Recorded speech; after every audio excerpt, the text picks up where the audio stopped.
Dollar. Dirt and money, no soul. Had to go and get it, ain't no time to kick it. Got a stack of flip for my foes. Dollar. Please tell me you can hear me. Don't turn your back and don't neglect me. Just let me know if you need me. Dollar. Let me watch out for my partners. Keep my money long, get my team strong. Let me run away from my problems. Yup, what's good, original crew, man? We're back. Hey, we got a new Rotten Mango video for y'all today, man. Today's Rotten Mango video. Sister finds out. Did you already look at the title? Mm-mm. Sister finds out 18-year-old brother has first time with mom corpse and did unthinkable with her brain. Okay. Mm. I didn't even read the whole thing myself.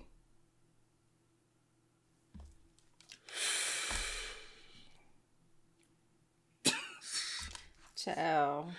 All right, with that being said, man, make sure y'all check out the links in the description box, man. Down below. You already know where to go. If you want to first support, all you got to do is check out down below. Also, if you enjoyed today's visuals, lock it in with a thumbs up. I'm already stressed, baby. This is some sick stuff. all right, so the last Rob Mango drawing we did was sick, right? One of the body cams we just did recently was very sick. If you want to see body cam, we drop weekly body cams over on daily body cams over on our Extra Dose channel. Y'all can go check that out for more crime related content. And we seen some Mr. Ballin. I think the craziest one, Mr. Ballin, was the dude that is eligible to possibly come home whenever they deem that he's safe to return back to society. With the boy eating his neighbors, well, the people in his possibly in the neighborhood, eating them alive. So this gonna be up there. Yeah. All right, let's go, man. Let's check it out. Let's see what's about. You ready? Ready. I ain't got no other choice. Yeah. Bada bing, bada boo. They say that eerie feeling never really goes away. It doesn't matter how many times they're called to these places. One person writes, every single time we're called out, we expect every single human we come across in life and every single human that we meet to be alive. And then you see someone and you are told that they're dead. All your brain does is process, oh, this person is no longer moving. And it's weird because logically you know they're dead because why else would you be here? But you also expect them to pop up or start moving after a while or start talking to you, but they don't because they're dead. One person gives some advice on how to deal with it. My first death scene, I went to sleep and I could still see their eyes. I had to take pictures of their eyes. I just had to remind myself, it's a job. It needs to be done. You just have to make sure you leave all of the emotions at work. Do not bring it home with you. That is the job of a crime scene investigator. They have to be there to meticulously log every single detail and evidence, just taking pictures from every single angle, every feasible possible direction. Sometimes, even though the purpose is taking pictures of the evidence, there is so much thought that goes behind every single picture entered. In really gruesome cases, taking pictures of the extent of the gruesomeness, of the brutality is very important. You need a ton of pictures, though, without all the quote-unquote gore. Because they say if it's too gory, the defense attorney may successfully object to admitting a good chunk of the evidence pictures for the jury. So you need some that are probably going to make it to the jury, and then you need some that show the brutality, and then you need some that do a little bit of both. How does that? That is deep when you actually think about it. Like, because, damn, that is true when you think about it. Ain't that what you wanted to do at first? CSI?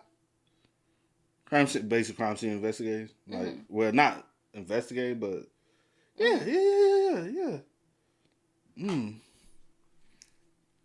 They made pretty good though. My high school English teacher, her husband, if you ever watched like First 48 in Memphis, he was regular on First 48. He was one of the crime scenes CSIs on the show. But damn, I never thought about that though. With like taking the photos and stuff. Yeah. Even work? I guess if it's just too graphic, they could try to not show the jury. One person writes, it's a very tough job. Everyone that I know that's done the job ends up pensioned off with PTSD. I mean, constantly documenting the tragedy and the worst of humanity eventually takes its toll. Just seeing the images is quite different from actually being at the crime scene where the trauma and the grief and the violence is not quite so abstract anymore. With one confirming, since I've been in this field, we've lost on average 1% every 18 months due to mental health. And what I mean by lost is not just a regular job turnover. Like they went and got a new job somewhere else that pays better. I mean, these people are totally unable to work at all in any field. They're gone and they're medicated. The photos typically come in at least 3 sets. Did you ever do your research on this before? Like, I was like deep into it. I I really wanted to I just wanted to be like I just wanted to that or just be in some type of lab doing something. That's why, because my major that I started out with was biology. And I just was like, all right, nerdy. Little nerdy. Now she doing YouTube for y'all. And I know it went through your head because of the conversation we have all the time. The photos typically come in at least 3 sets. Wide-angle shots to show the jury typically the whole crime scene. Then mid-range shots to show a few pieces of evidence and in relation to each other and the whole scene. So if there's a knife next to a chair, you got to figure out how to show the exact distance in a photo without letting the angle get distorted. Then you got the close-up shots of specific pieces of evidence. March 26th in Texas. Officers arrive, and the first thing that they will later take pictures of is that little green door to the apartment. They take a picture. This is the door to the unit. Unit 1707 swings open, and the 2 officers are standing at the little threshold. The maintenance worker that just handed them the key to this person's unit is standing behind them. He probably can't see what's inside. I don't know if he even wants to see. He's just kind of standing there. The first thing the officers see, though, is on the ground, there's a very large stain. It's a trail of blood on the carpet. The trail of blood goes from the living room, the leather couch, all the way into the hallway. Police! They walk in. They take a mental note not to disturb anything because they've got to get pictures of all of this later. But first, they need to know what they're walking into right now. They follow the blood, and it leads them all the way from the living room, down the hallway, to the right. And there's family photos throughout the entire apartment. They follow this literal blood trail down the hallway into the bedroom on the right. And on the floor there, right when you open the door, is the partially nude body of Kimberly Hill. There's this bloody hammer with a wooden handle laying next to her head, and it's pretty clear that Kimberly is deceased. I mean, this is the murder weapon. The report notes gaping wound on the back of her head. Obvious head trauma. The officer writes, I noticed blood and tissue on the floor. Brain matter was also on the floor next to the female, along with the hammer used. The rest of the 2-bedroom apartment is quote unquote cleared, meaning there's no suspect. Whoever did this to Kimberly Hill is gone. CSI comes in to take photos. A bloody pink hoodie on the living room couch labeled as photo 29 in the evidence file. Inside the bloody pink jacket, a bloody hairband, also pictured in photo 29. A pink self... It looks as though like she was laying on the couch because that hoodie she had on is one of those like lounging. Yeah, it definitely has to with have the little started pockets. there. Because since blood is on the couch, but then it's like leading to the bedroom. So it started in the living area. Sneak attack. Like, oh, while she's laying down, because you wear those when you're comfortable. Because, like, ain't this like the joints y'all, like, women wear when they at home? Some of them got the hood on it, and you just sitting there, you just lounging on the couch. Yeah. Sneak attack, hammer to the head, don't really see it coming. Drag the body to the back. Could be. If that did happen like that, horrible way to go out. Because you can't. Like, you know how, like, people play those games of, like, would you rather, like, type thing? Like, basically, would you rather see it coming or not see it coming? And that's hard to answer, right? Because if I see it coming, it's the fear. Not seeing it coming, it's, like, the unknown. And now I'm just gone. But I think you're going to have fear either way, right? I'm saying, like, if they immediately kill you, boom. At least some people, like, at least I ain't see it coming. If it's not immediate... then you still have that. Because how many are like sneak attacks or you don't see it coming and it's kind of like. Because you don't instant. kill someone right off. Yeah. You don't kill somebody right I don't off know with the a blunt. percentages of that. Because nobody dies right away from a blunt force trauma. Like blunt. Just one hit? Was Yeah. just like one?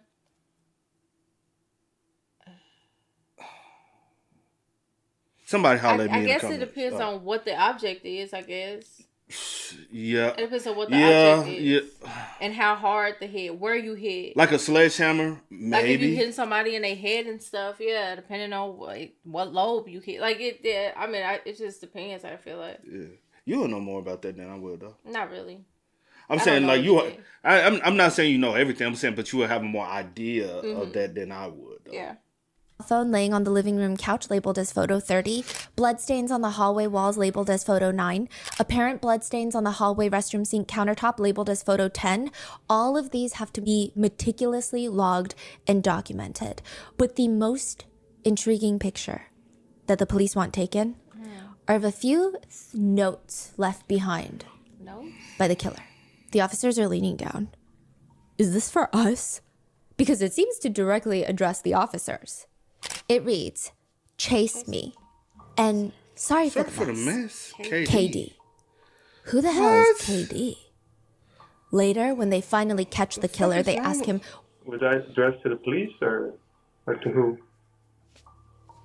I was in a very playful mood at the time. but that's not the main note. The main note that the police are really alarmed by is left right at the entrance of the apartment. It's actually the first thing that you see when you walk in. The killer left it on top of the blood trail. So whoever comes in is going to read this note immediately. And it reads, "Don't lose your head.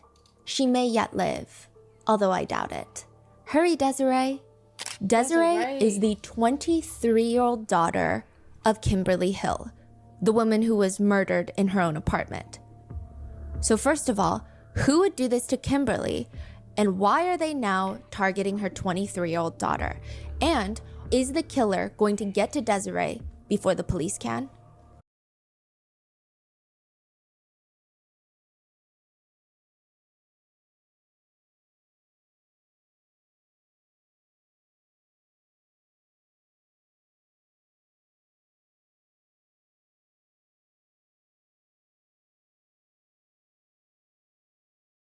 We would like to thank today's sponsors who have made it possible for Rotten Mango to support the Joyful Heart Foundation. They are working to transform society's response to SADV, CA, and support survivors' healing with resources like education, advocacy, and policy change. This episode's partnerships have also made it possible to support Rotten Mango's growing team, and we'd also like to thank you guys for your continued support.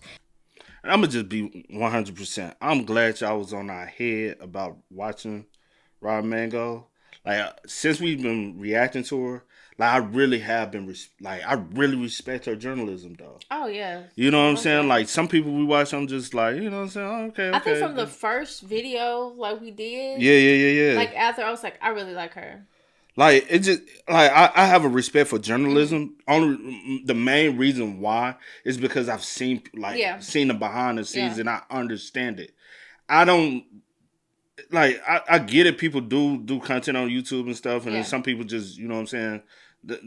It's not from a journalistic standpoint. Yeah. I like, even like the clip, like, bro, I smiled so hard when because when the clip, the clip you showed me, I sent you. Yeah. Like, I clicked on it. I didn't realize it was her. Yeah. And then I was looking, I said, oh, that's Stephanie. And I low key, like, I smiled and I was like, yo, I'm very proud of you. Yeah. You know what I'm saying? So I salute to Stephanie, man. Yeah.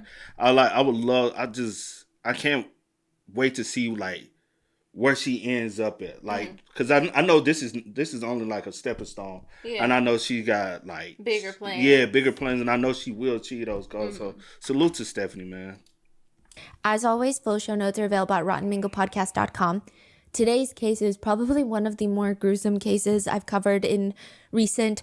There's mentions of SA, necrophilia, animal abuse. If you are sensitive to these themes, please take care of yourself, and we will see you in the next one. So with that being said, let's get into it. On the very long list of things that married couples maybe want to do on their off day together, this is probably the last thing on a 3-page list of bullet points. If a list exists, at the very bottom, it would read, the unexpected guest. This is the last thing married couples want to deal with. Timothy and Luanda are having their morning coffee in their hands. The doorbell rings. Luanda can kind of see out the window, and she sees the figure of like a man. Who is it? We don't know. And he waved to me like this. He said, come closer.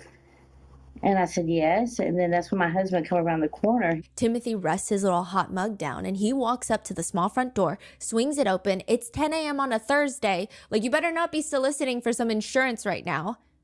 How can we help you?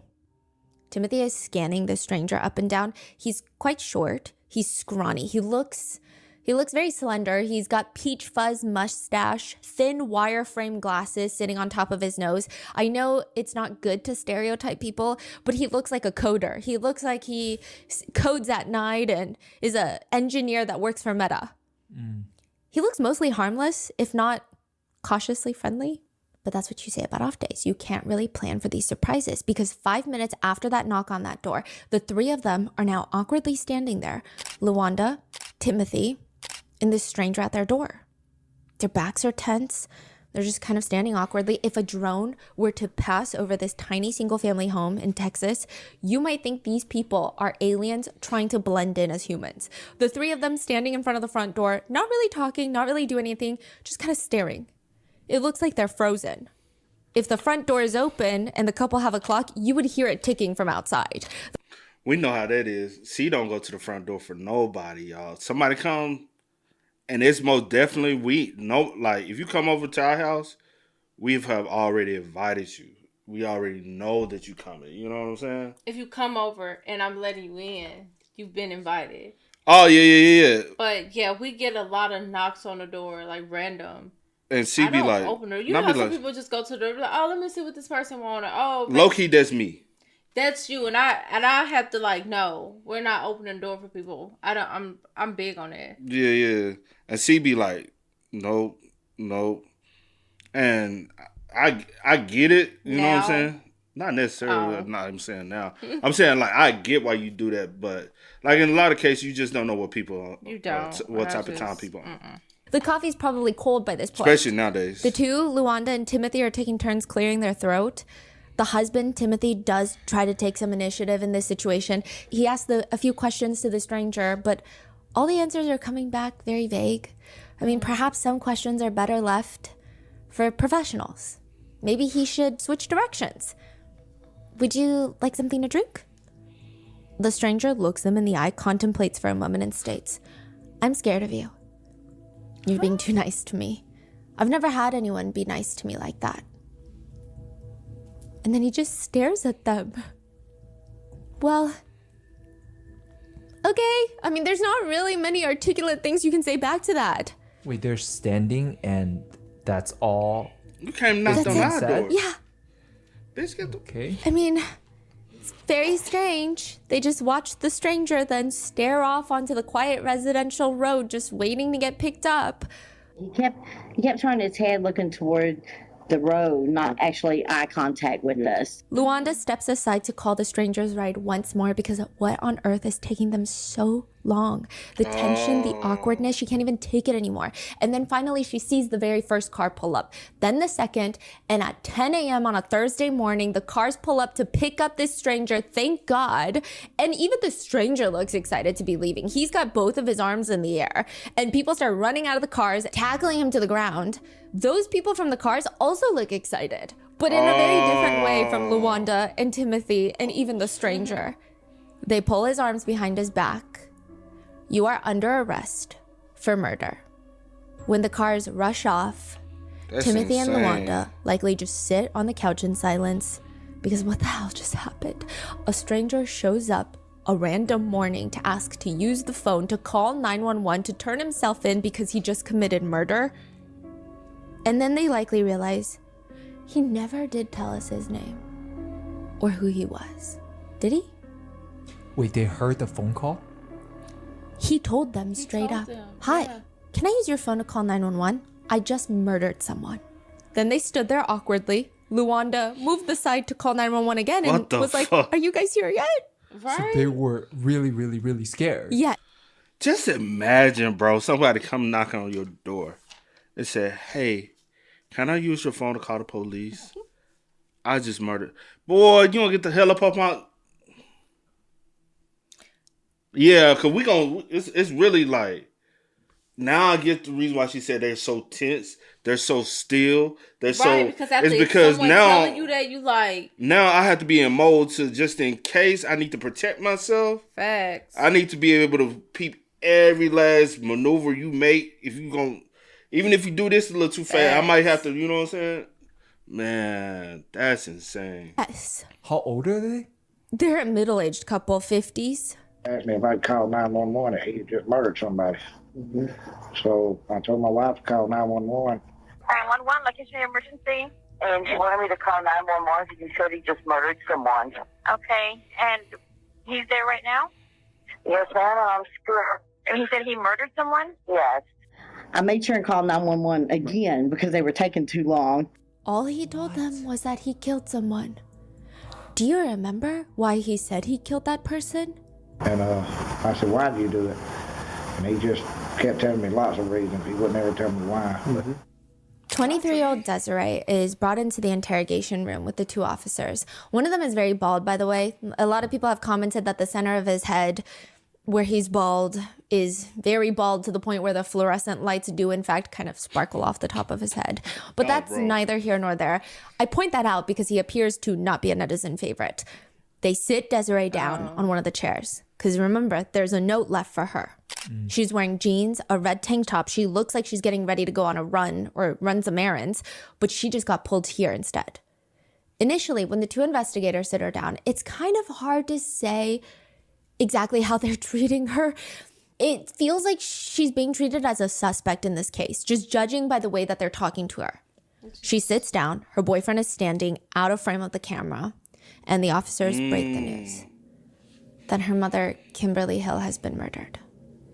And Desiree slams her hand on the table and she's screaming, "Fuck." She gets up and she's hyperventilating, trying to calm herself down so she can sit back down and talk to the investigators.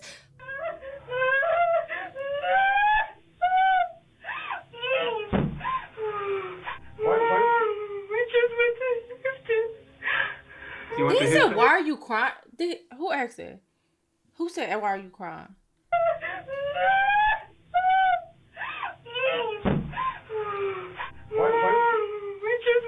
This one. Bald head. Bald head. Why you ask? Because I was trying to... Also, quality is not 100%. I wonder when this happened because it feels like 2010s-ish. Yeah, it's giving me like kind of like 12. Earlier 2000s. Oh, you talking about earlier than 2010? No, like just okay, mid. I'm gonna say between somewhere between like 09. Oh. I was headed 08 to about 14. Okay. As far as the quality, but dude, you just told me my mom. Because I was trying to look at blue shirt lips. You can do it again if you want. No, you good. You good. I just thought it was bald head. I think trying it was to bald head look at too. his mustache, but see if it was moving a little bit. His mouth didn't look like he moved because when she got up and he kind of showed sympathy. It's kind of looked down. I would freaking smack. Like, you just told me something happened to my mama, and you asked me why am I crying? Honestly, her response to me feels organic. You know what I'm saying? It feels like how you expect people to react. True, but even if it's not, right? Yeah. Even if it's not, it's still my mother. You still just told me something happened to my mother. Even if you suspect that this person know more or have an idea or did something, that's still not a question I feel like you ask. Yeah, like, why are you crying? And then you already have the person, right? That admitted to doing it. Why you treated me? Why you? I guess you can't. Ask me that. At the end of the day, you can't rule anyone out. At the end of the day, but still. You went to Houston? Do you like some more? I will say it's interesting because you read a lot about people's responses to shock and grief.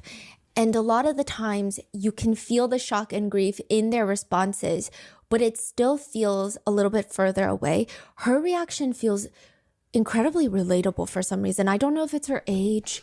I don't know what it is, but it's the way that she's kind of trying to pace and hold it together. And then she's sitting down and then she's standing up. 23, she's She young. slams her fist on the table. She's Damn. clearly very distraught. But oddly, the investigators seem to have very little sympathy. Desiree's gasping nonstop. It's like her body can't decide if she wants to collapse or keep sobbing. It doesn't make sense. In between breaths that she sounds like she's choking on, she's apologizing to the officers. I'm sorry. It's all right.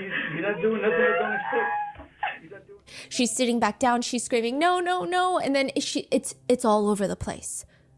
Her boyfriend is in the room trying to comfort her, but she's inconsolable. Yeah. It takes a few good minutes for Desiree to be able to sit down, and clearly she's doing everything in her power to respond to these questions because every answer could be very helpful right now. The officers wait for her to be semi-calm, and then they break the news to her.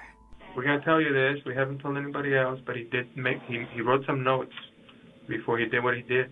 We're worried about you because You were on the list. he was planning on killing your mom and killing you and then leaving town. Desiree takes a second to absorb what she's just been told. She was on the killer's hit list. She rests her head in her hands and she just says, but again, if that note was left for Desiree, if the plan was to kill Desiree next, why didn't the killer come for her? Why is she still alive? There's a lot of things hospice workers say that send a chill down your spine as you're working with these patients, and some of it isn't even the normal day-to-day working conditions. And of course, some of the older patients seeing things, people suffering from dementia, and they're talking to people that don't exist in the corner. Yeah, that's creepy sometimes, right? But other times, there are things that hospice workers just feel in their gut. Something doesn't make sense. Something isn't right. One person writes online, one time an elderly woman died, so they did the usual procedure. You know, they have the doctor declare it, notify the family, start to prepare the body for the night since the morgue couldn't get her straight away. We put a cotton ball in her nose and her mouth to stop any leakage. And just before her family comes, one of the staff members walks into her room and the woman is sitting up and moving, very much alive.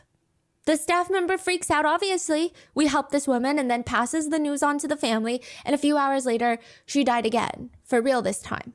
But we refused to start the process again for a while, just in case. I don't know.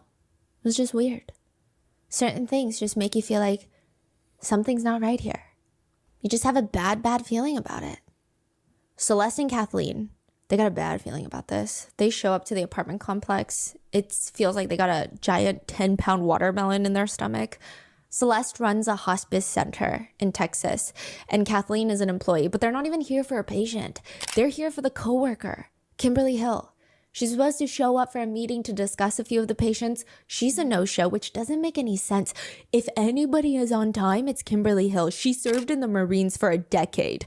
Like, this woman shows up on time. She does not miss a beat. If she's going to, she's going to let you know.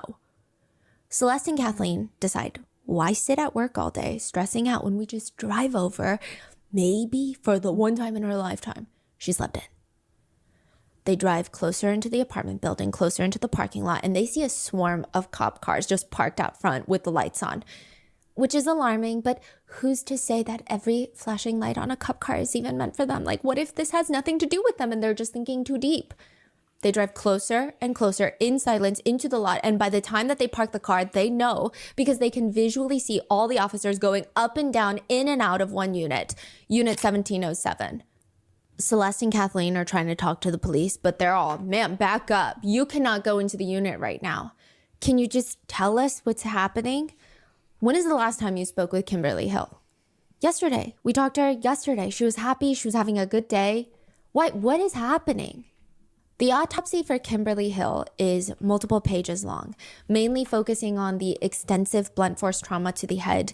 The external examination report reads, the scalp is covered by abundant brown hair. The eyes are gray. The nose and lips are unremarkable aside from changes described below. The oral cavity has native teeth in fair state. Upper back has a tattoo of a pair of eyes. She died 2 days before her 51st birthday. In addition, the brain has multiple lacerations, predominantly at the right side. The brain has scattered hemorrhaging. The anterior base of the skull at the left and right sides have fractures. The left subdural area has a 1/4 inch to a 4-inch moist subdural hematoma. In addition, identified within the hair of the scalp are bone fragments and approximately 100 grams of pulpified brain matter. She was done horrible, bro. That's like, literally beaten to death. Like, overly. Wow. That's like somebody, bam, like, overly did it. And that's a lot of force. Scalp are bone fragments and approximately 100 grams of pulpified brain matter.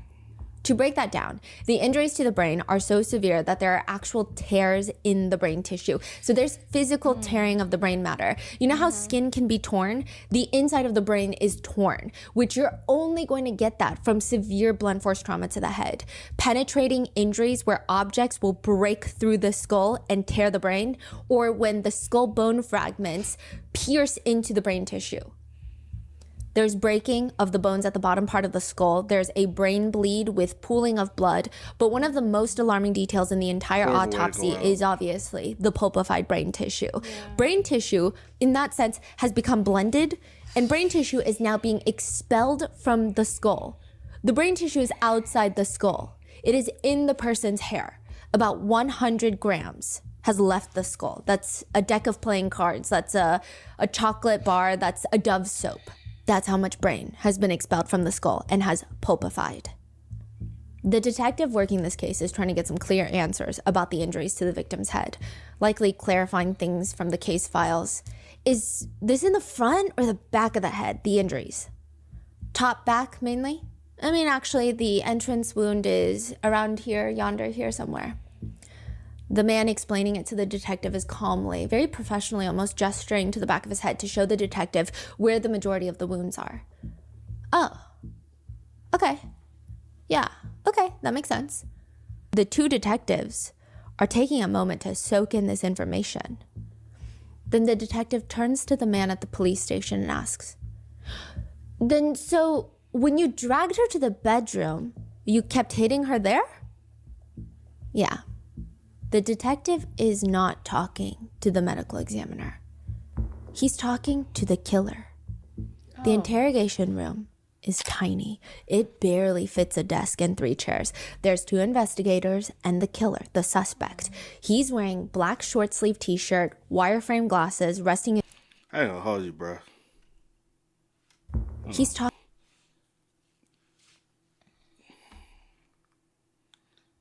Something does look a little off about him, bro.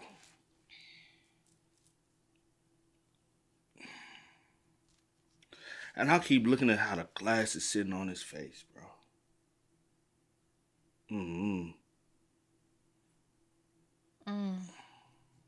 Talking to the killer. The interrogation room is tiny. It barely fits a desk and 3 chairs. There's 2 investigators and the killer, the suspect. He's wearing black short sleeve t-shirt, wireframe glasses. He's 18? No way. Because the title says, sister finds that 18-year-old brother. What? How old he look to you? Way older than 18. Way older than... How old you think? At least in mid-20s. At least. Yeah. Says, resting his chin in his hand. The suspect's shoulders are even more relaxed than the investigator sitting across him. This looks more like a conference room that you book out in your local college for group projects. That's the energy of the way this guy is sitting. The detective looks at him. If you want to kill us. Oh, no, rather, men aren't my thing, actually. Women. Yeah. Okay. Do you have a girlfriend? I don't. I've never had a girl. Never. I tell you what, give me your fancy of killing a woman. Oh, your fancy killing would be your ace killing. What would that be? This is a little peculiar. I'm on camera. Okay. He looks up, stares into the abyss for a second, His chin is resting in his hand like he's... Is this motherfucker smiling? Yeah, he's smart. I don't know if y'all can see it because it's a little screen for y'all, but the ones on... Did that motherfucker just... Stares into the abyss for a second. His chin is resting in his hand like he's thinking about a good steakhouse that he ate a few weeks back. Oh my God. Maybe dressing up in a nice suit, sneaking into her house, disabling her boyfriend. I'd bring a pretty dress with me to dress her up in. Oh, wow. I was always into strangling, but after that last blunder, I guess maybe something big and sharp would be more along my thing. Oh yeah, he weird, bro. Even the... And then you said I was always into... How you... Huh? I wonder how people like that grew up with this guy, like maybe his classmates, friends. I doubt he even had any. But classmates, teachers. How would they describe him? Principals, guidance counselors. Yeah. Like, how would they really describe him? Weird, awkward. But I wonder if would people even go deeper? Because I see the signs, and he reminds me of this kid we grew up with. Like he would do them same gestures, and he was very quirky. I've told you about him before because he used to wear these big long tube socks. And he used to wear, he was a black guy. He used to flood, had glasses like his, and he used to always wear his gray hoodie. And I'd be like, his name was Xavier. I was like, Xavier gonna shoot this motherfucker up one day, bro. In the back of my head. Where he at now? I don't know. Because his older brother was kind of quirky too, but people were cool with his brother. Maybe they was just, just because I feel like it's kind of like... But he gives me so much of his... you see how he kind of smiles and did that kind of weird look off? Yeah. He used to do that. And it used to scare me because I'm like... I used to sit back and I'm an observant person. Yeah. I observe people. And I used to be like, motherfucker, gonna shoot this motherfucker up one day. Well, some people are weird, but they don't always mean that they like... or do something to this degree. You know what I'm saying? Who knows, man? Something big and sharp would be more along my thing. Then I could, I don't know, probably decapitate her. As I prefer my women dead. I'd dress her up. I'd stitch her up. Kind of try to work the head back on, perhaps. And then I'd go to town, and it would be a night to remember. And then I'd kind of just... Yo. All the men's watching right now, right? All the men right now. Can y'all really... if you had to be a detective in this room, could you really just... Like, how would y'all feel listening to this, right? And being arm's reach of an individual like this, and being able to, it's hard, like just hearing this, but having to be the detective and hear this firsthand and seeing this, like, because you like the picture is what it is, but you get there's nothing like being face to face and actually seeing every smirk, every little, yeah, and having to hear this monster. Like how would y'all react? Like how could you be able to keep your composure? Could you be able to sit through? I think over time you kind of, because it's your job, so you have to be able to. You're right, and know that when you going into something, you're gonna come across some sick people and some crazy stories and crazy confessions. So you just kind of like mentally prepare yourself for that. That's crazy, man.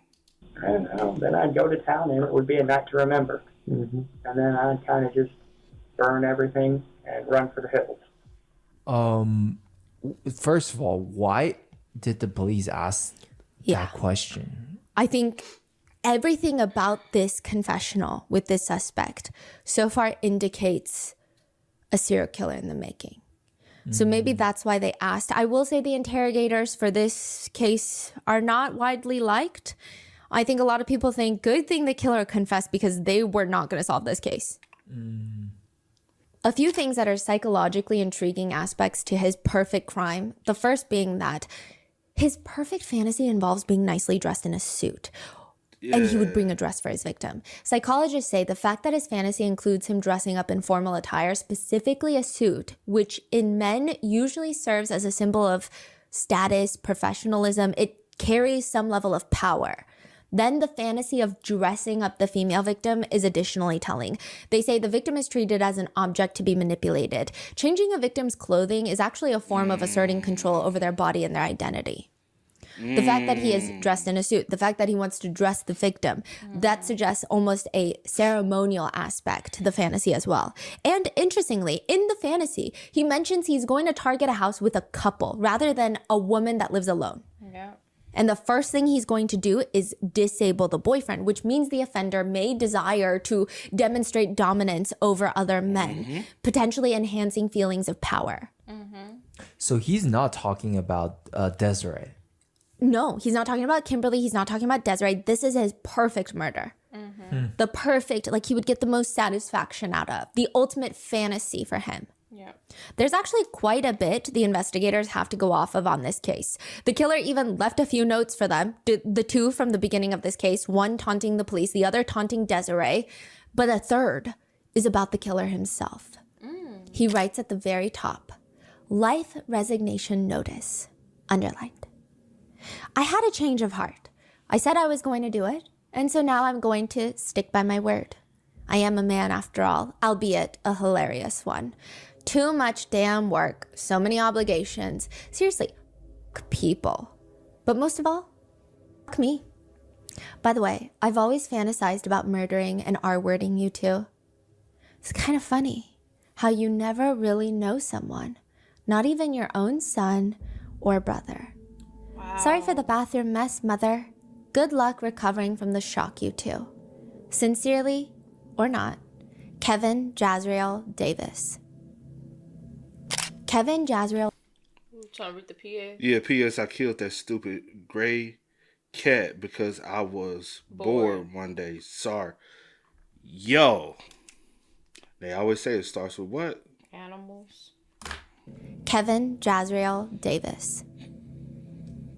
Kevin Jazrael Davis is Kimberly Hill's biological son and Desiree's half-brother. And who is this letter addressed to? He's talking to the mom and the sister, right? Yes. But he just killed the mom. Yes. Or was this like meant for her to see before her? Yes. He thought about self-exiting. He wrote this letter, and then he changed his mind and killed his mom instead.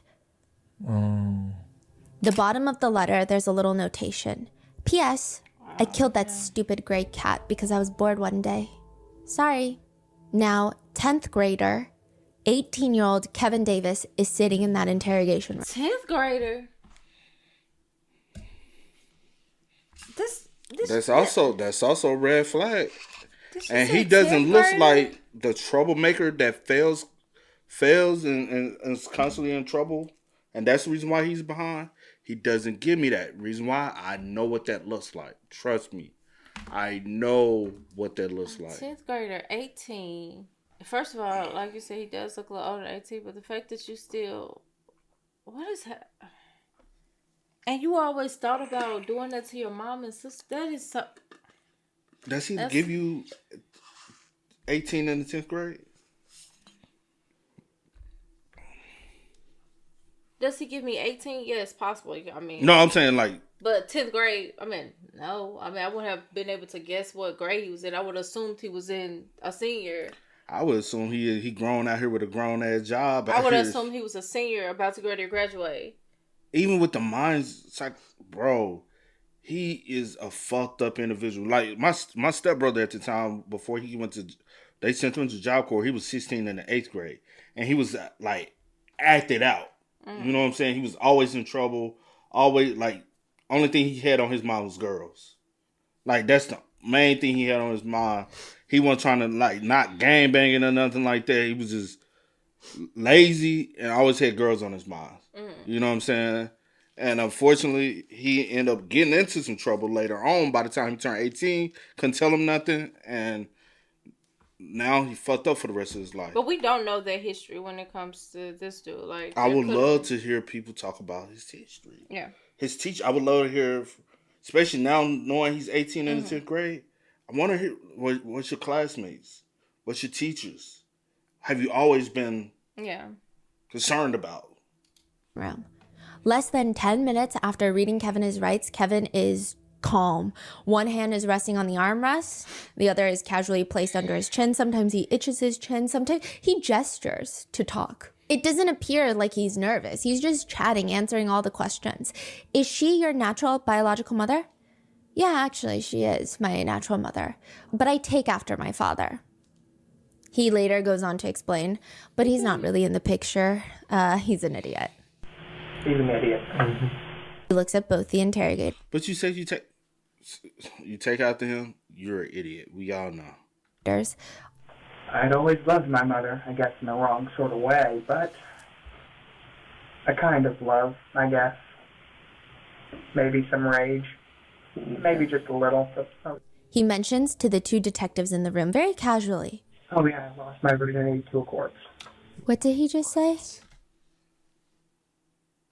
It sounds like he also had an obsession with his mom and sister.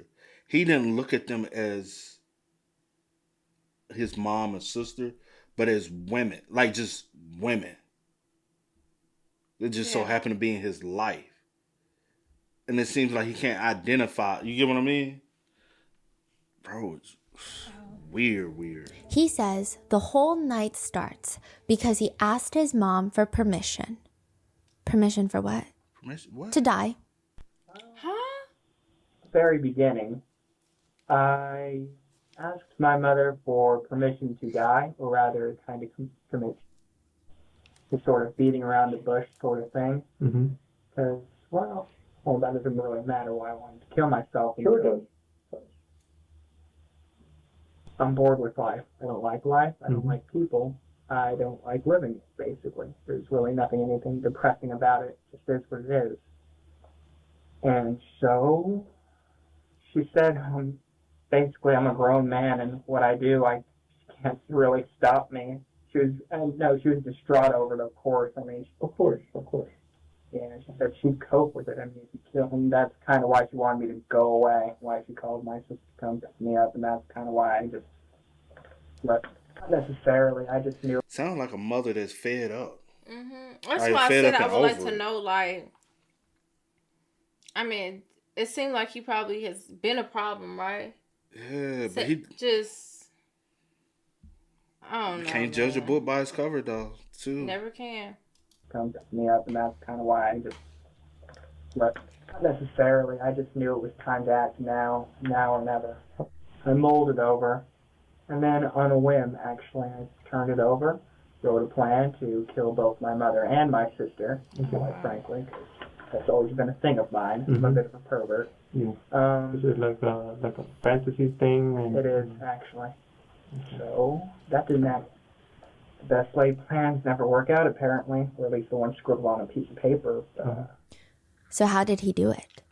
Kevin starts calmly telling his version of events. Kimberly Hill, his mom, is sitting on the couch watching TV. Kevin approaches her from behind. He says, I tried to strangle her with a cord ripped from my video game console controller.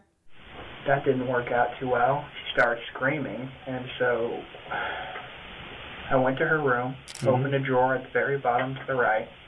I pulled out a hammer. I went back in the living room, and, well, you kind of get the gist from there. And, she was out. She didn't get up and try to.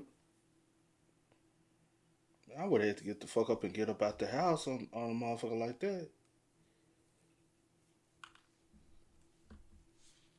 Pretty quickly. Kind of tried to play dead at first, but then I finished it. How many times did you hit her with the hammer in the living room? At least 20. But then she was still alive. I dragged her into the room, as you probably clearly saw. He uses his hands to narrate. He sounds like an older Southern lady that's a little bit disgruntled at an establishment because they forgot to give her ice water. a little bit of disdain, but it's not vicious, just very casual. This is probably the second least entertaining part of his day. And then what did you do after that? Then I had sex with her corpse. You did? Okay. Did you cut her? I did, actually. Have you ever done that before, like that with her? No, I haven't, actually. This was just the first time? Oh, yeah, I lost my virginity to a corpse. Okay. He continues to tell investigators that after killing and committing acts of necrophilia against his mom, he took a bath. I took a bath before then. Well, that's a little personal, but yeah, I needed to clean it off, and so, and then I changed. Yeah. Okay. This motherfucker lied. How did you come up with the idea of killing her and assaulting her corpse? How did I come up with it? Yeah, it's been a developing idea. He just shrugs and looks off to the side like, what kind of question is that?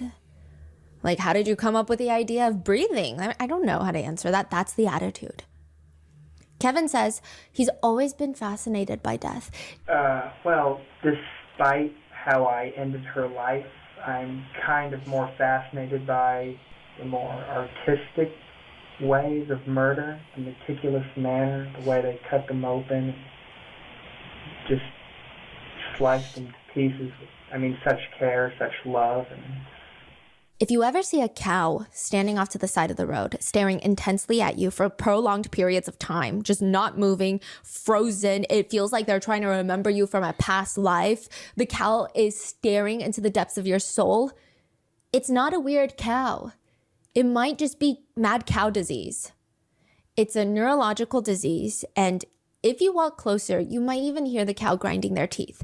Mad cow disease has a 100% mortality rate. It's terrifying. There's about 233 people that contracted a variant of mad cow disease from eating infected cows. And there is a similar one that only affects humans, and it doesn't start with cows. It's called Kuru. Mad cow disease and Kuru are both prion diseases. Prion is a misfolded protein. And it just acts like a molecular zombie. And they get other proteins to get misfolded, and then they clump together. And then those clumps of misfolded proteins create microscopic holes in the brain. And it quite literally turns the brain into a sponge, like a Swiss cheese sponge. And it can happen so slow. Sometimes symptoms can take 50 years to show. And when you feel it, there is no stopping it. The fatality rate is 100%. Kuru is the so-called human version of mad cow disease. And at first you think, what is wrong with this person? Are they just having a good time? Because they have these pathological bursts of laughter. And it's so confusing because you're like, why are you laughing? Nothing is funny. I'm so confused. But then you maybe go with it because like maybe they're thinking about something funny, but they're not. Some people call Kuru the laughing sickness. And then the shakes start, the unsteadiness, the entire body is like vibrating while you walk. Additionally, the toes remain forever curled. The feet feel too painful to take too many steps. The term Kuru means to shake or tremble. And as your body is shaking, there are holes being made inside of your brain. And death is not quick. Sometimes it takes 3, sometimes it takes 23 months. How does a person contract Kuru? Yeah. Let's say you eat a human brain. Kevin is staring. We remember we first heard about this in the Mr. Ballin one. Yeah, I remember. And they all, because it was a ritual where they eat the, you know what I'm saying? Some of them would eat the dead person of the tribe. And that's how they were constantly spreading the disease by, were they eating the brain or they're just eating the body? I can't remember. I do remember, but I don't remember exact details, full details, yeah. Staring at the officers in the interrogation room, and something is not adding up. The officers need to figure out, is this murder or is this capital murder? So in the state of Texas, if he kills his mother and then commits acts of necrophilia, it's regular murder. If he R-words his mother and then kills her, it's capital murder, because capital murder needs aggravating circumstances. So it's actually kind of sick and twisted because you would think that both are capital murder, but it's not. So they're trying to ask these clarifying questions. So she's dead by the time that he drags her into the bedroom to assault her corpse. Is that the story? Kevin is explaining that he attempted to strangle her, then got the hammer, and then dragged her to the bedroom and then assaulted her. He says that his mom tried to act dead, but he knew that she was still alive because she was making noises. Quote, she was still snoring like a baby. Which, side note, some context, I feel like unfortunately this comes up every now and then in these cases. When people suffer from severe blunt force trauma, they may sound like they're snoring at times. It's a very specific type of breathing that almost indicates that they're actively in the dying process. If it sounds like someone is snoring after blunt force trauma to the head, death is likely imminent without immediate intervention. The condition generally takes 2 breaths to several hours to progress into just ultimately no more breathing. So that's why this will happen a lot more with children. When parents kill their own children, they'll think that the child is sleeping because of the snoring noises, and then they'll die. It's not snoring. Kevin says he decides at that point to take a knife, a steak knife from the kitchen, and stir her brains with it. That is the words he used. Oh, that knife. Actually, I used that to stir her brains up a little, but then that didn't really work out, so I just kind of decided to delve on it, and I kind of warmed my hands into her brains and just cut it. She was still snoring. Okay, so she was still alive? She was still alive. And you went in there and you kind of grabbed those brains?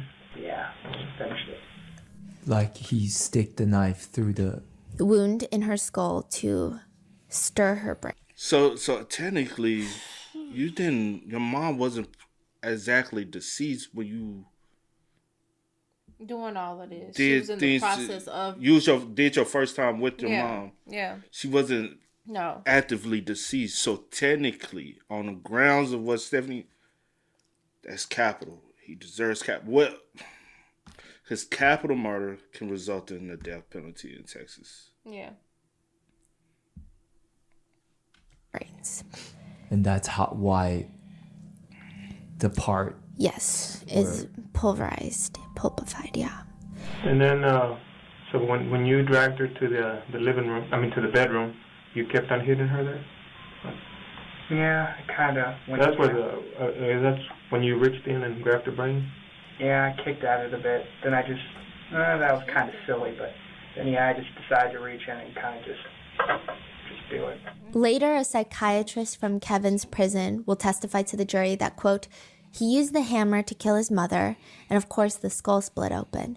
He wanted to make certain that she was dead. He stuck his hand in the skull and mixed up the brains, and then I think he told me he got a knife and mixed them up as well.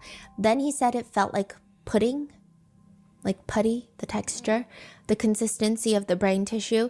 He said that he also tasted the brain.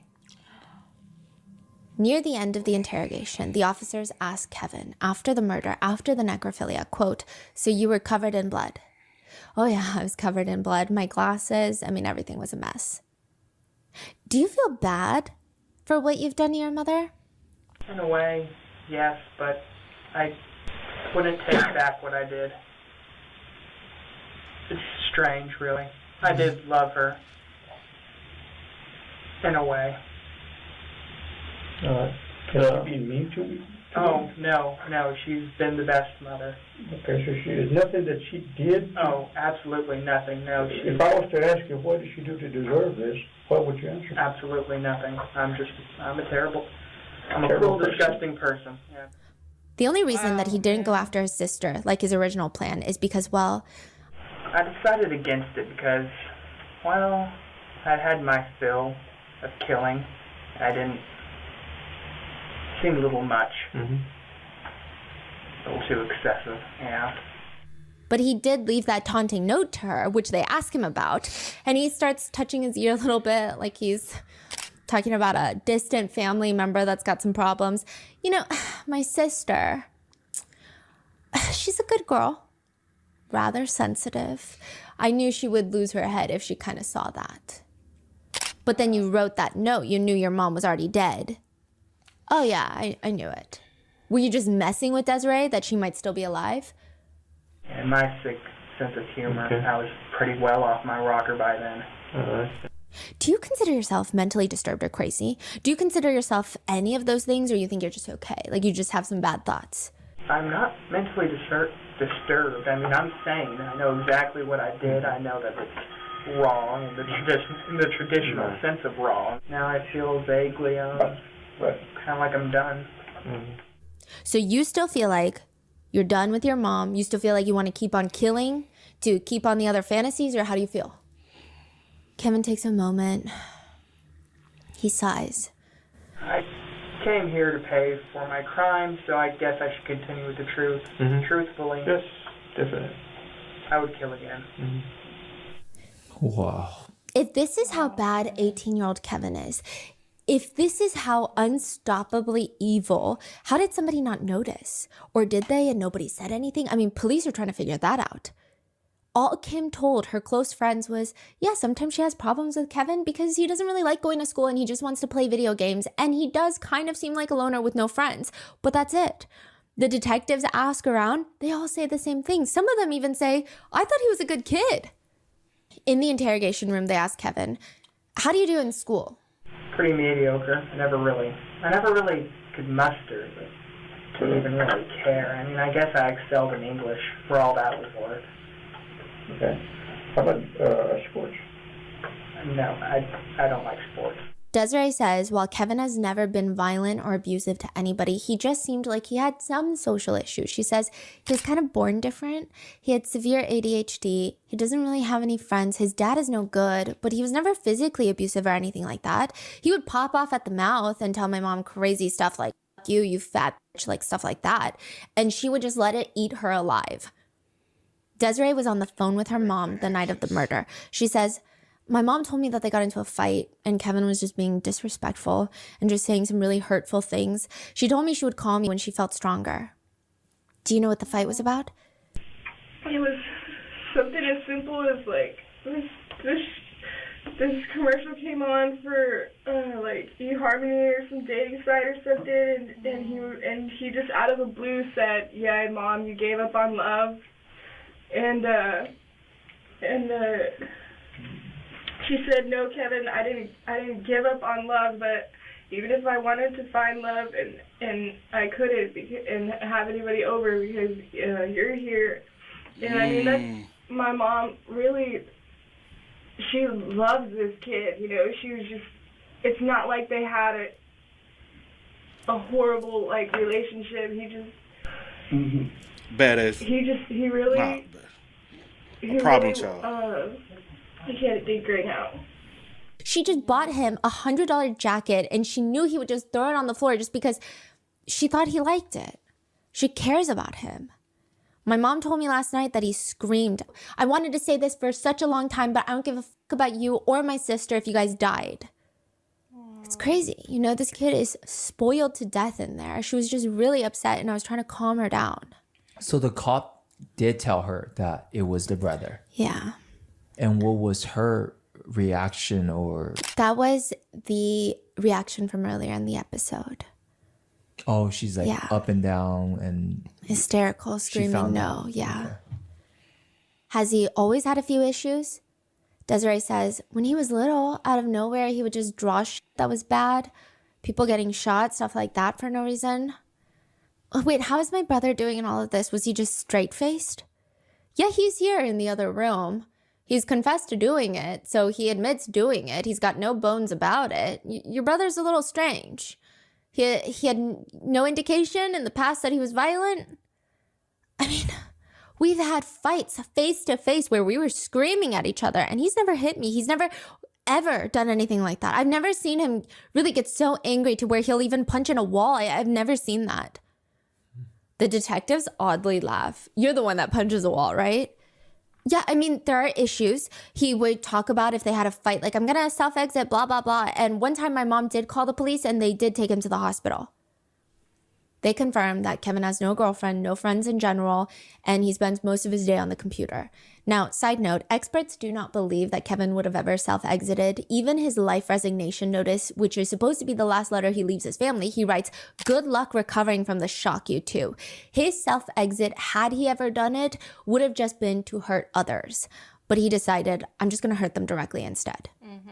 The detectives asked Kevin, did you ever tell anybody else what your plans were, what you wanted to do to your mom and your sister? No, but over the years, there were hints. As a younger boy, I was a lot dumber, a lot more angsty, you know. I said things, but I guess they basically brushed it off. I guess the hints were everywhere, but they're my family. And family looks past that kind of stuff, or they try to not look at it. Mm-hmm. Later, Kevin is asked about committing necrophilia and if that's the first time that he's done any sort of, well, they use the word sex. They ask, "You've never done that before?" Kevin has his chin resting in between his thumb and index finger, and he looks down. Then he taps his index finger on his face, his chin 3 times, and says, Well, I guess since I'm being quiet about it, I might as well tell you now. And it's on the note too, the PS part. We used to have a gray cat named. Bestiality is a thing of mine too. Now. Oh my God! I strangled it. I'm so sorry. What? See.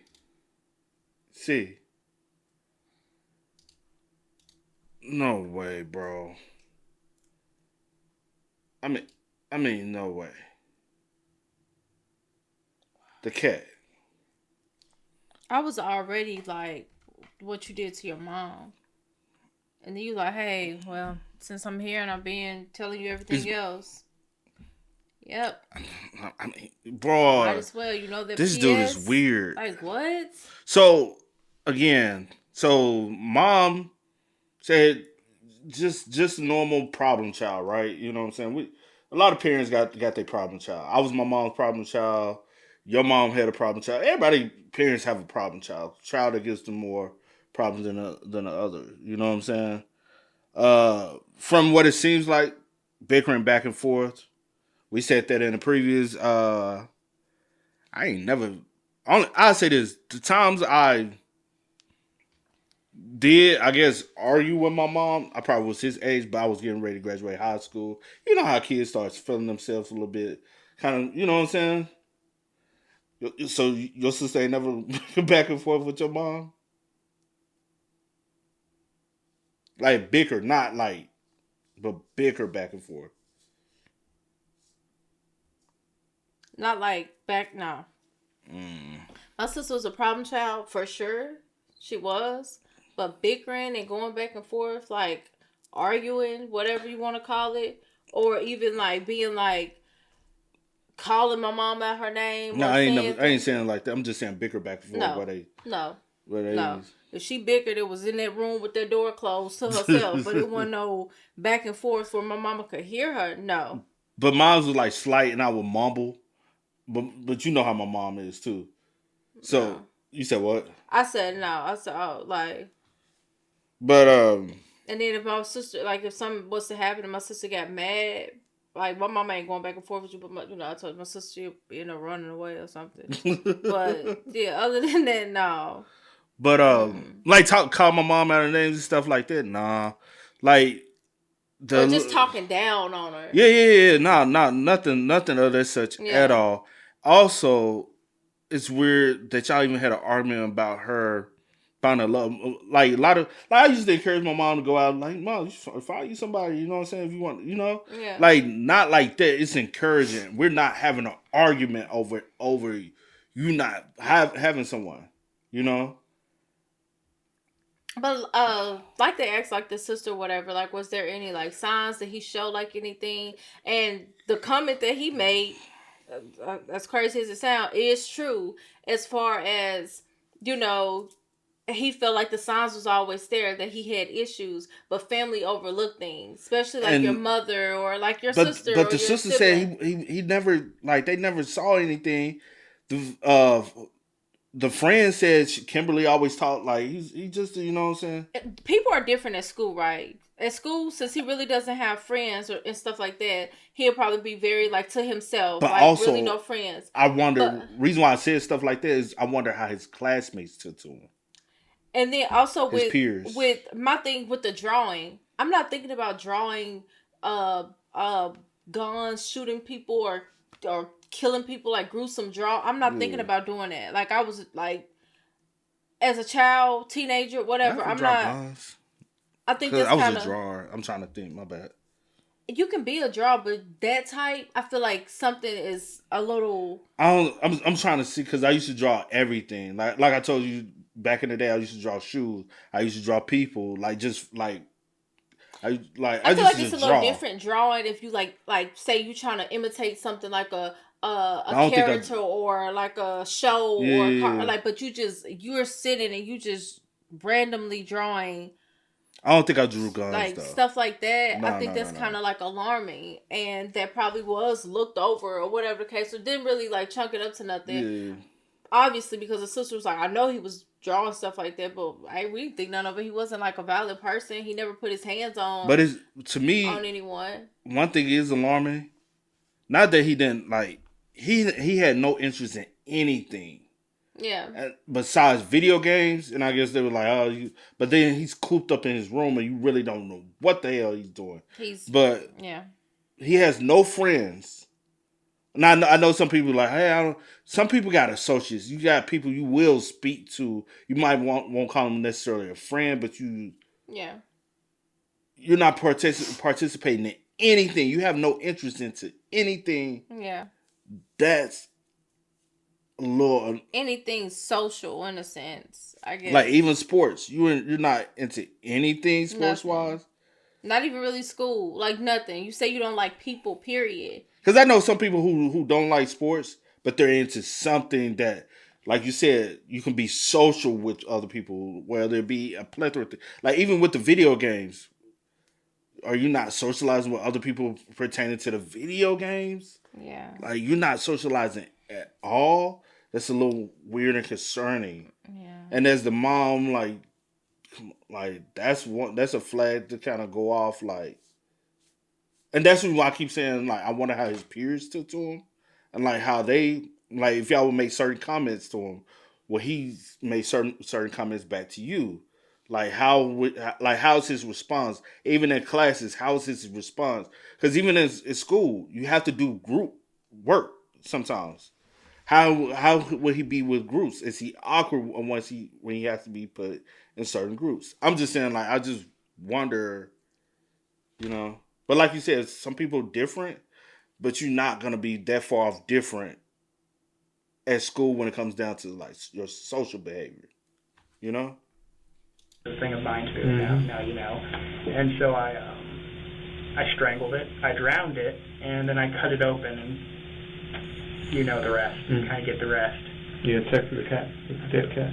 Yeah, ripped it open, stuck it in there. Yeah. To the cat. To the cat. Corpse? Yeah. Have you ever done anything with a live person? No. So that's your thing. Having intimate relations with live people don't turn you on. It's the dead part. Dead person, dead animal. That's what turns you on?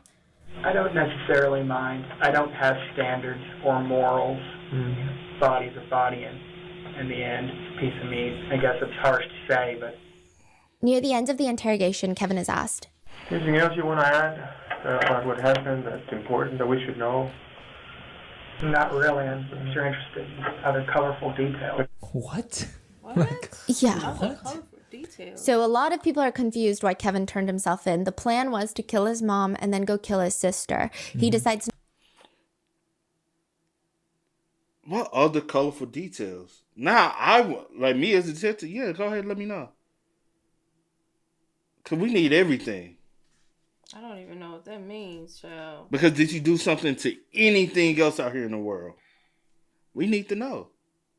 It's not to kill his sister. He said he thought it was a little much, a little excessive. However, a lot of people think it's because she probably was living with her boyfriend and he decided it wouldn't end up happening. Like he would be overpowered by the boyfriend. But no, his fantasy, he said he was going to disarm the boyfriend. That's the reason why he probably also spoke in that manner, because he envisioned himself carrying out that act. And having to do that to her boyfriend. So, no, I'm saying like the dressing up in the suit and bringing her a dress and all that. You get what I'm saying? Mm-hmm. What if that whole fantasy he had was the fantasy what he wanted to do to his sister? That's what I'm saying. And the boyfriend that he speaks of when he talks about his fantasy is her boyfriend. And him having to basically get rid of him first and then do what he have his do what he fantasized about doing. So could that have been his fantasy? It was too detailed. Yeah, it's just very weird and strange. I'm kind of like, Over it's a lot. Crazy. With her boyfriend, and he decided it wouldn't end up happening. Like, he would be overpowered by the boyfriend. And that seems to be a part of his fantasy, is to disable the boyfriend. And if that doesn't work, it would be the opposite of his fantasy. So then he says he got on his bike. He rode all night long. So he's biking. The murder takes place at 8 p.m. And then all night he's biking. 10 in the morning on Thursday, he shows up to a random person's house and he decides, I'm not going to do it anymore. Like, I'm not going to go on the run. There's no point. I think that he genuinely knew that his odds on the run, because he didn't have a plan, were not good. Mm-hmm. So after the murder, he wrote those multiple notes. Yes. One is for the cops. Yes. One is for the That's sister. right, yeah. And he left it at the front door. Yes, because he thought the sister was going to come over. I don't think that he thought... True. The sister was supposed to be picking him up. Also, the sister was just on the phone with the mom the night before, and then talking about they had an argument. And he probably figured the sister would have tried to call the mom, can't get in touch with her. So but he wasn't. She was supposed to go pick him up as well. Yes. One is for the That's sister. right, yeah. And he left it at the front door. Yes, because he thought the sister was going to come over. I don't think that he thought that the people at work would call in a wellness check. Oh, so that's how the police came before the work people came. Yes. It was a wellness check. Yes. Turns into a... Yes, and then simultaneously, he's at a random person's house in the town over asking to call 911 because he killed someone. And that triggers more police to show up to check on Kimberly. Oh, okay. He's very calm throughout the entire part where he shows up to Timothy's house and his wife's house. He even says about that night bike riding, I kind of zigzagged around like an idiot. I had no idea where I was going to go. I mean, it was a little leisurely because, after you murder someone, after you cross that kind of line, you don't really think about what you're going to do next. And then they call 911, Timothy and Luanda, and they're remarkably calm. 911, like it's an emergency. Oh, yes, ma'am. Someone just knocked on my door. He's here at my door right now, and he wanted me to call 911 because he said he just murdered someone. Okay, and he's there right now? Yes, ma'am, and I'm scared. And he said he murdered someone? Yes. Okay, is there any way that maybe I can speak to him? Would you like to talk to 911 on the phone? Sure. Hello? What's going on, sir? So, as I said, I murdered someone, actually. You said that you killed her? What happened? Well, I killed her. I guess it'll come out in court.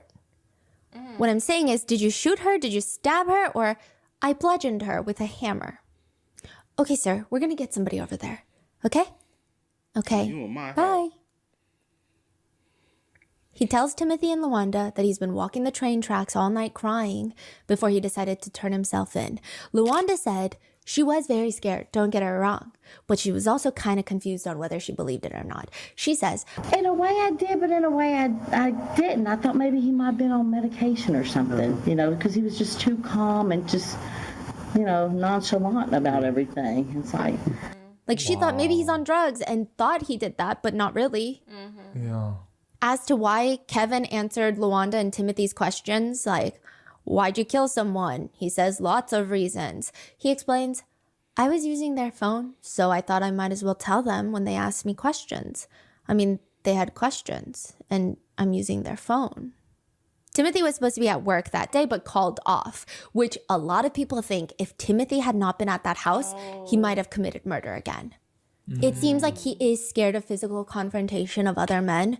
He's a bit scrawnier. He likes to, take advantage of people that might be vulnerable to him, whether that be his mom because his mom loves him, or whether that be a woman that is smaller in stature. Yeah. You said what, though? I said he talks about, being able to, disable a man and do whatever, but... He's afraid. But... yeah, you talk about it, you try to pump yourself up. It's a fantasy you have, but that's not something that you could do. Or you because you are weak when it comes to men. Other men. Yeah. That's crazy, though. But people suspect without Timothy, he might have tried to kill LaWanda, but didn't have the courage to overpower him. When investigators asked Kevin how long he's felt like this, he said, It's around my preteens, actually. Mm-hmm. Yeah. Do you ever seek any kind of medical attention, psychological, and you feel like you can cope with that? Nope, I never really seeked help, actually. I just accepted it as a part of me. I wasn't really ashamed of it. It just was what it was. According to forensic analysis of his computer, there are computer files, image, video files, web searches for R-wording, torture, and corpse-related sexual fantasies. And as for Kim, a lot of netizens are distraught knowing that everyone, Kevin, Desiree, both say that she was a good mom. She did nothing wrong. She did not deserve this. But he still killed her in a way that, because I think, not saying that any parent who is killed by their child deserves it in any sense of the word, but I think a lot of people are comparing this to serial killer cases. Jeffrey Dahmer, Ed Kemper, a lot of people that might have complicated, well, Jeffrey Dahmer not as much, but Ed Kemper had a seriously complicated relationship with his mom. And a lot of people thought he's headed in that direction to become a serial killer, except his mom was not overtly disciplinarian with him. His mom was not overpowering or doing anything that typically triggers these serial killers. Again, if she was, it's still not her fault. Right. It's just, it doesn't make sense to a lot of netizens. Yeah. So exactly like what is going on with him, right? And unfortunately, there's not a lot of information on Kimberly. We just know that she served in the Marines for 10 years and she was working in hospice, and a lot of her patients' family members adore her. She also clearly cares a lot for her kids. In the bookshelf in her room, she had a note displayed inside of a glass picture frame. It's a handwritten note. Left early to make your day easier. Love you. See you after school. Kevin. The fact that she framed that's probably the most loving note she ever got from Kevin. In the interrogation room, Kevin is asked, tell me, what do you think should happen to you? What do you think your punishment should be? Whatever the judge, the people, the jury deems fit, I can rot, I can suffer for years, or I can be given the death penalty, whatever they think. What do you think you deserve? Killing your mom? Having sex with your mom? I deserve to rot and suffer. He adds, I don't expect people to think very highly of me after this. The DA's office offers Kevin 60 years in prison, but he rejects it, which is interesting. So either he or his attorney thought that he would get less with a jury trial, which is crazy. He was found to have a personality disorder, but ultimately declared sane. During the trial, the jury is shown the interrogation footage, and as they're watching him confess to likely some of the most heinous crimes they've ever heard uttered on this planet, when that video is over, he swivels around in his chair, faces the jury, and smiles at them. Wow. During impact statements, Desiree comes to face her brother. The whole time, he's just shrugging, sighing, as if he's getting a lecture from an older sister. Kim's dad, his grandfather, tells him, I don't quite know what to say to you. You killed your mother. You just don't do that. You took the only person who had your back, and now you're all alone. He's cracking his knuckles. He's smiling. He's stretching his legs. What? When witnesses are asked to identify him, he waves and smiles at them. It takes the jury less than an hour to convict him, but because he was not charged with capital murder, he will be eligible for parole March 25th, 2044. What is that? Like, how old will he be? So he'll be like 50. Wow. So there's no reports of what's his issue. Like what Personality disorder is the mainly only thing. Yeah. And he is held in a facility that focuses on psychiatric issues. But I don't think he's going to get out for parole. But legally speaking. Also, he's in a facility, not necessarily a prison, but it's also not a psych ward. But it's kind of, they do have jails and prisons. A bridge in between the two. That's like a bridge in between the two where they do work with. Yeah. But it's not like a insane asylum type thing. He is eligible.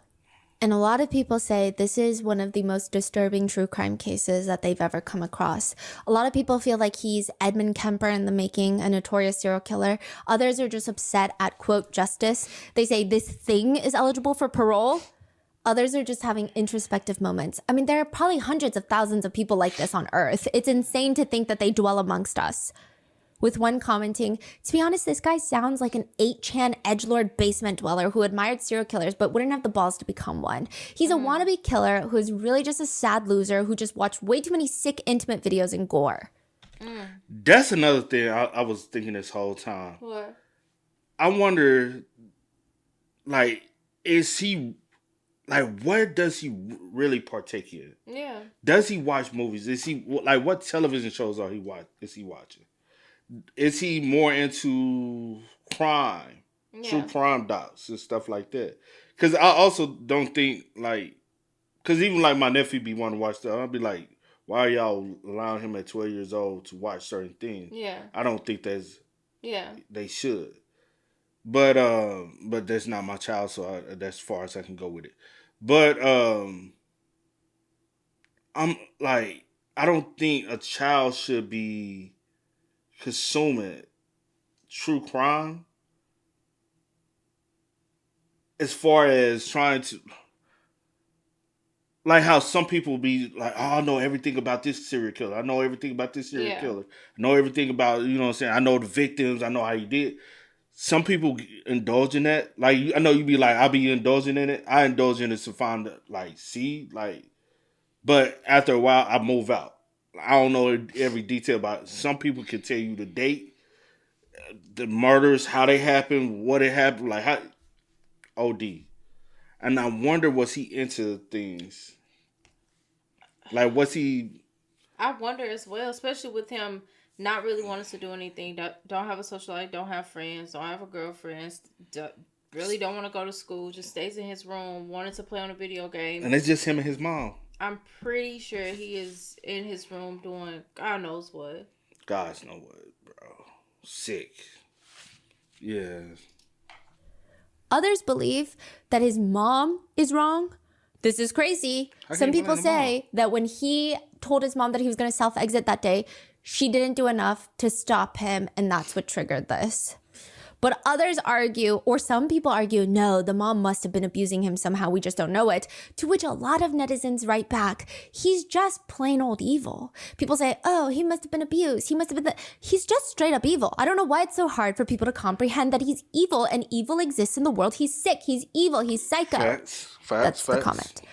Others are upset with how the investigators are treating Desiree, writing, these two detectives were so unprofessional and treated the poor sister dreadfully. Their conduct was unbelievably terrible. With another comment agreeing, great work by the cops for making this as traumatic as possible for the sister. Some even point out the 911 operator. The way the 911 operator handled this was incredibly unsafe and ridiculous, asking her to make direct, prolonged contact with the brutal killer. Like, can he talk on the phone with me? And the police not showing up until after the second call?